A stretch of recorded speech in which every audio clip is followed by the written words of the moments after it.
buenas tardes. Bienvenido a la clase número uno del Diplomado Láser y su aplicación dermocosmética. El día de hoy vamos a estar hablando sobre los aspectos fundamentales, especialmente sobre la radiación electromagnética e introducción al láser.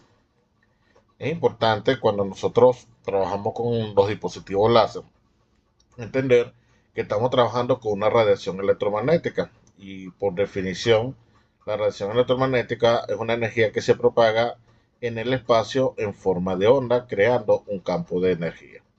Y aquí es importante detenernos un poco a escudriñar bien este concepto porque va a ser primordial para poder entender muchas cosas de las que vamos a hacer. Y bueno, en este caso sería radiación ese campo de energía que se está propagando, sería esa energía en forma de un campo electromagnético, como dice ahí. La radiación electromagnética es una energía que se propaga en el espacio en forma de ondas de campos eléctricos y magnéticos. ¿Qué significa? Si vamos, porque no, vamos a estudiarnos el concepto un poco hacia atrás, me gustaría primero iniciar por el concepto de campo. Cuando nosotros tenemos un concepto de campo, esto implica que ahí va a haber un área que va a estar contenida de ese elemento, de ese campo que nosotros estamos definiendo. Por ejemplo, vamos a quitar los conceptos de energía, de eléctrico, magnético. Vamos a hablar, por ejemplo, de algo más familiar para nosotros, un campo de fútbol, por ejemplo.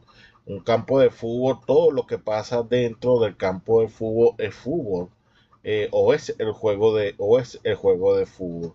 Independientemente de que tú puedas tener las pelotas en tus manos o en tus pies realmente, no significa que no estés jugando fútbol. De hecho, puede estar atacando, yo puedo ser el portero del equipo y está abajo de mi portería y mi equipo estar atacando en la otra portería. No porque yo esté lejos de la pelota o no tenga la pelota en mis manos y de hecho la pelota va a estar lejos porque está en la otra portería, no significa que yo no esté jugando fútbol. Claro que estoy jugando fútbol porque me encuentro dentro del campo de fútbol.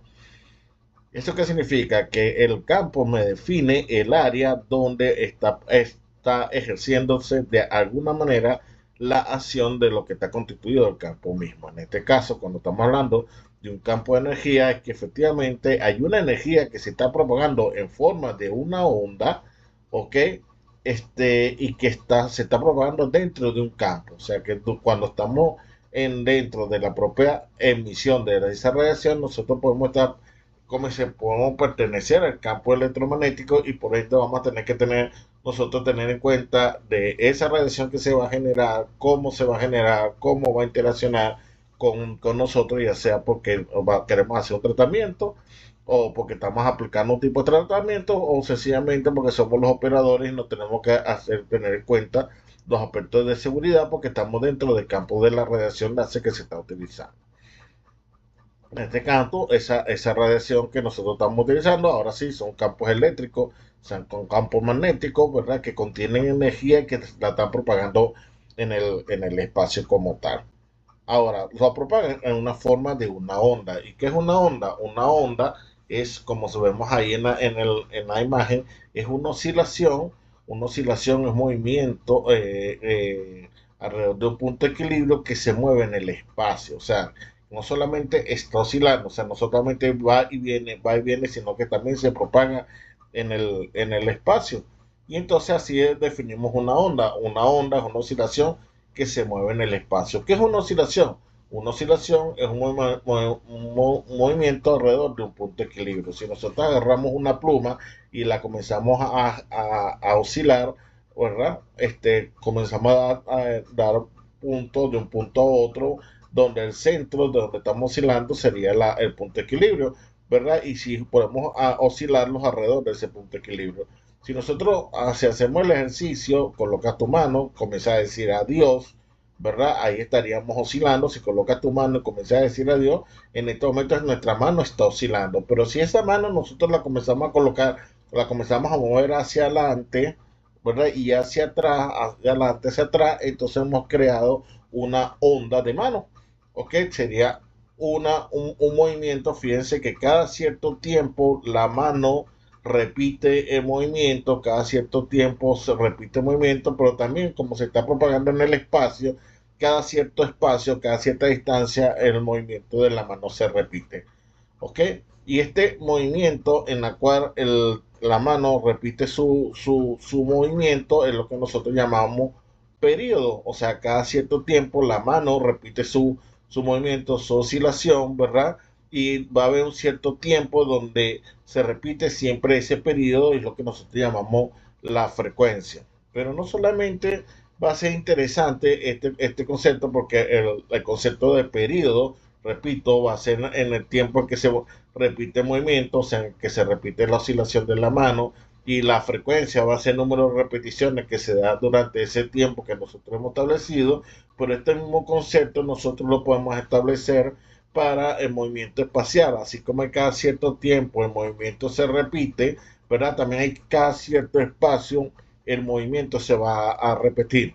Y esa es la distancia o esa distancia en la cual el movimiento se vuelve a repetir es lo que nosotros conocemos como la longitud de onda.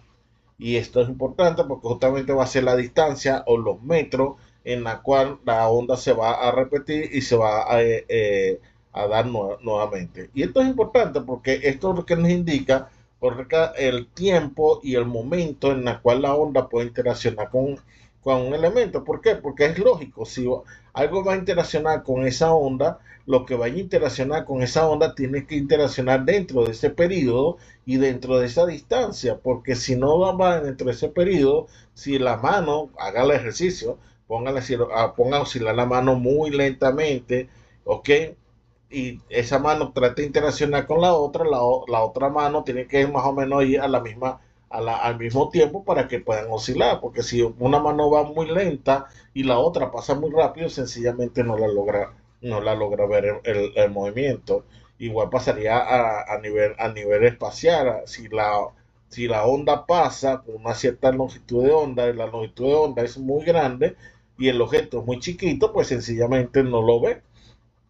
Yo siempre coloco el mismo ejemplo, como la longitud de onda, como el ring de la llanta del carro, ¿no? Si nosotros tenemos, o del caucho del carro, si estamos en Venezuela, si nosotros tenemos un ring muy grande, la llanta o el caucho va a ser grande y los huecos o los hoyos que están en el piso del asfalto, como son pues serían pequeños, entonces la rueda le pasa por encima y no lo sentimos. En cambio, si tenemos un rim pequeño, entonces esos huecos sí los podemos llegar a sentir. De tal manera que efectivamente el tamaño sí importa, el tamaño de la onda sí importa, porque justamente esta longitud de onda, quien me define el tamaño de la onda, es quien me dice, ¿verdad? El nivel de interacciones que se van a ocurrir. De tal manera que entonces es importante, como vemos, saber cuáles son las dimensiones de la onda que nosotros estamos utilizando para saber cuáles son las dimensiones de la interacción que nosotros vamos a tener. La luz en particular es una radiación, ahora ya lo comenzamos a entender, es una radiación electromagnética, o sea, es una energía que se propaga en el espacio con el campo electromagnético cuyo rango espectral está entre 400 y 700 nanómetros. O sea que su onda tiene un tamaño entre 400 y 700 nanómetros. Son ondas muy chiquitas y estas ondas son conocidas para nosotros como el rango del visible, porque justamente son ondas que nosotros podemos ver. Es lo que define la luz. Y eso es lo que pueden ver nuestros ojos. Ondas de esas longitudes de onda, de 400 a 700 nanómetros. ¿Ok? Ahora, si las longitudes de onda salen de este tamaño de longitud de onda, nuestros ojos son incapaces de percibir esas longitudes de onda. Entonces, las que están por debajo de los 400 nanómetros se le conoce como ultravioleta y las que están por encima del rojo se le llama como infrarrojo, pero no solamente existe el ultravioleta y el infrarrojo, sino que existe todo un espectro de ondas electromagnéticas que a lo mejor ustedes ya la conocen, por supuesto, donde se centramos en el visible, que es 400-700 nanómetros, pero cuando vamos por debajo del ultravioleta, vienen ondas que son muy energéticas, como es el ultravioleta, los rayos X, los rayos gamma, los rayos cósmicos, ok, que son todos rayos, son radiaciones electromagnéticas peligrosas para nuestra salud. Y después tenemos radiaciones electromagnéticas menos energéticas, como es el infrarrojo, microondas, radar, las ondas radio, las ondas de televisión, que también son de la misma naturaleza que del visible, pero sus ondas son mucho más grandes y por ser mucho más grandes son menos energéticas. Ok, la onda mientras más chiquita, mientras menos longitud de onda, es más energética y por lo tanto es más peligrosa. Y de hecho nosotros lo entendemos muy bien.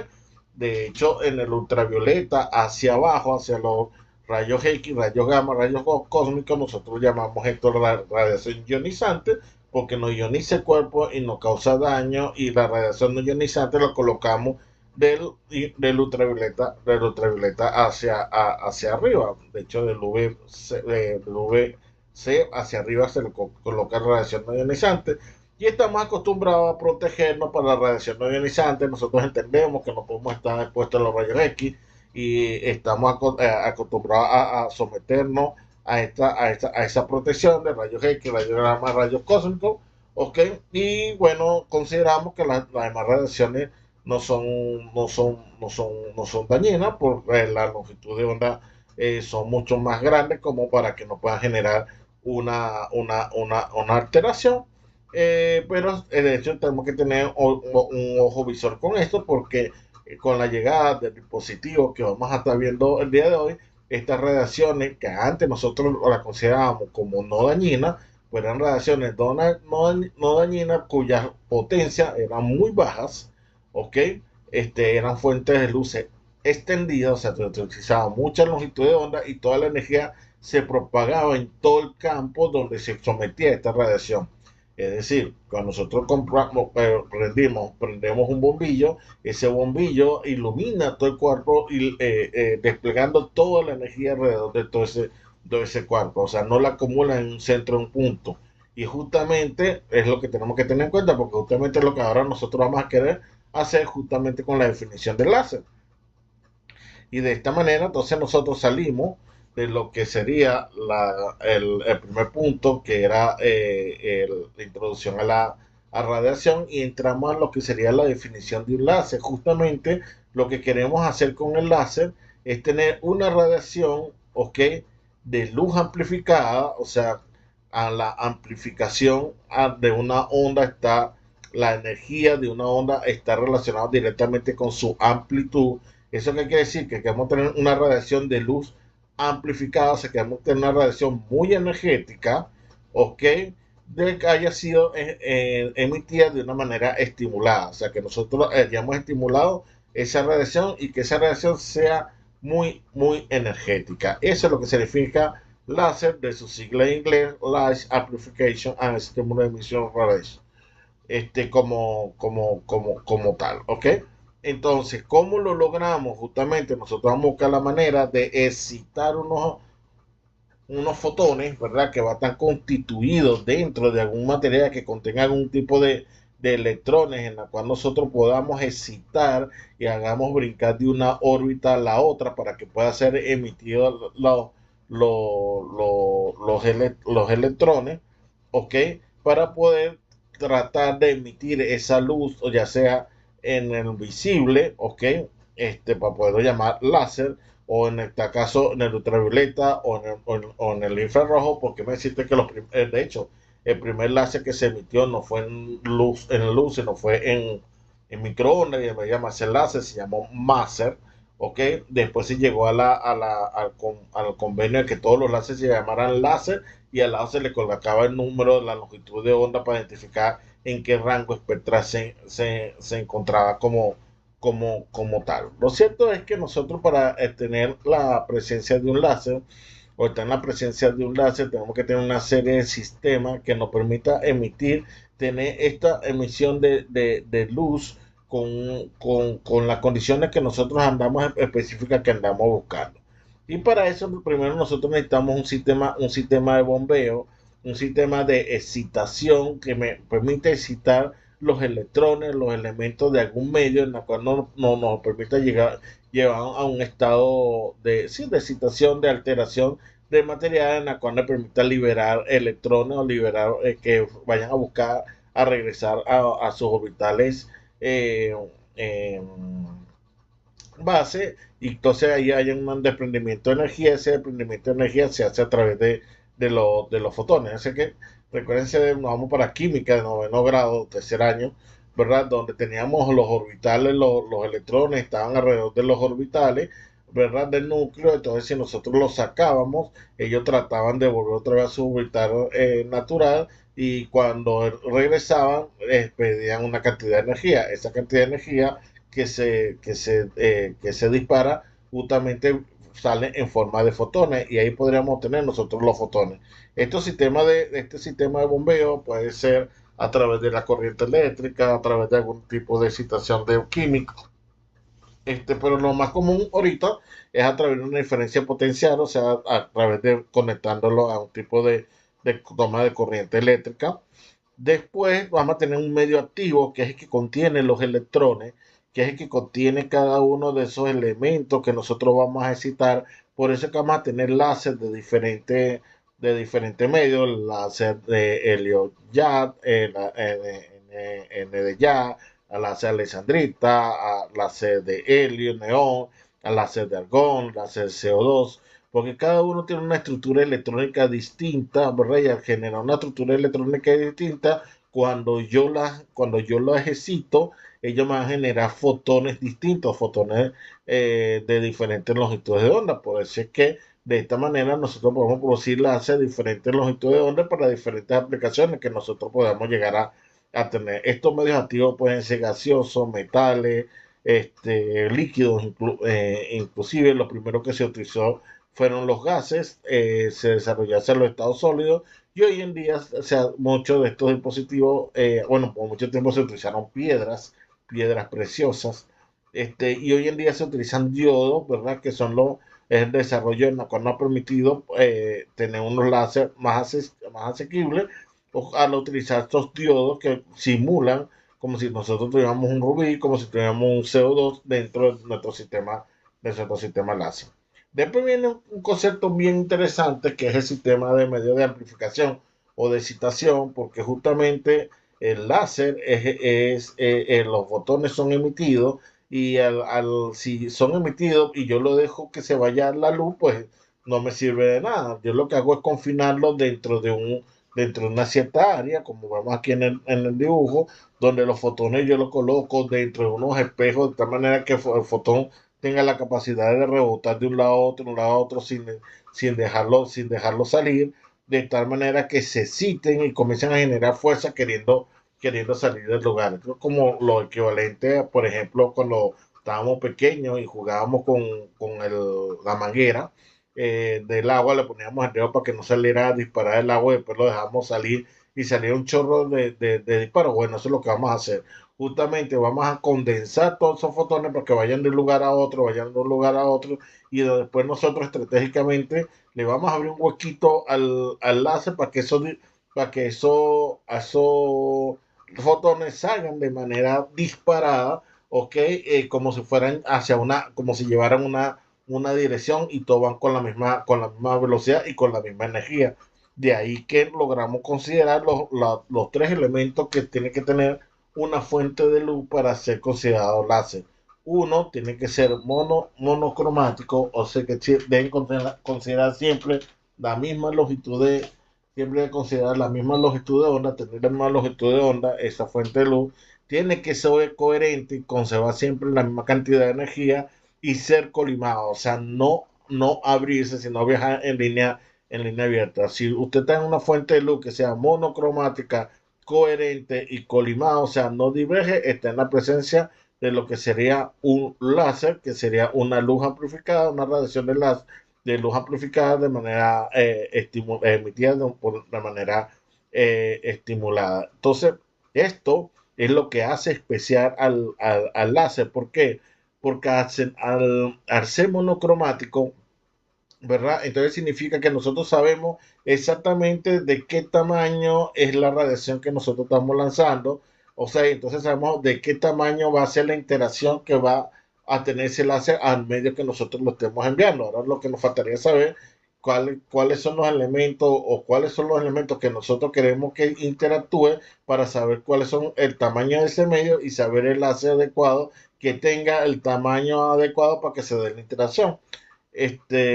Lo otro, queremos que cuando se dé la interacción se entregue la energía de una manera coherente, o sea, siempre se está entregando la misma cantidad de energía cada vez que estamos disparando, porque eso nos va a permitir, ¿verdad?, hacer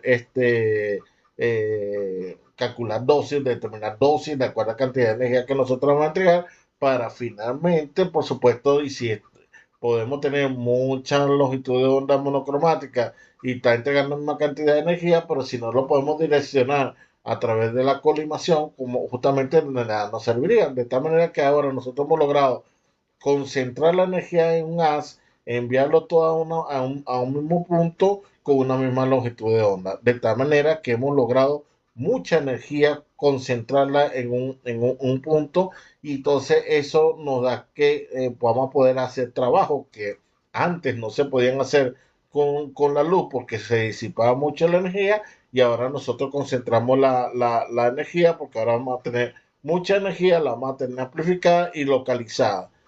¿Ok? Y de ahí viene la importancia del concepto de potencia, ¿ok? Porque la potencia, por si no lo deben de saber, pero se lo recuerdo, la potencia es la cantidad de energía que se requiere para hacer un trabajo. Eso lo vimos en física de bachillerato. Es la cantidad de energía que necesitamos para hacer un trabajo durante un cierto tiempo. ¿Ok? Al aumentar la cantidad de energía que emite el láser, entonces vamos a aumentar su potencia. O sea, vamos a poder aumentar y a dispararnos en un tiempo corto, significa que vamos a tener mucha energía en poco tiempo, por lo tanto vamos a tener mucha potencia y vamos a poder hacer buen trabajo porque vamos a tener alta potencia para poder hacer un buen trabajo como tal. De ahí el boom que han tenido los láser en los últimos 30, 40 años, porque hemos logrado utilizar para tener una gran potencia, ¿verdad?, en menor cantidad de tiempo, en la cual nos permite hacer trabajo que antes no lo habíamos pensado hacerlo con la luz. De ahí que a partir de ahora también nos tenemos que cuidar del peligro de radiación no ionizante cuando estamos utilizando un láser, porque efectivamente cuando estamos en presencia de un láser tenemos energía que, a pesar no ser una radiación ionizante como los rayos X, estamos en presencia de una energía, de una alta energía que nos puede dañar, si especialmente entra en interacción esa longitud de onda con los elementos que pueden llegar a tener interacción dentro de nuestro tejido, que ya lo vamos a ver. Vamos en el caso dentro del láser visible, vamos a tener la melanina, por ejemplo, como cromóforo, y entonces vamos a tener una gran cantidad de melanina en nuestros ojos y tenemos que proteger nuestros ojos ante la presencia de cualquier láser como tal, especialmente en el visible y en el infrarrojo.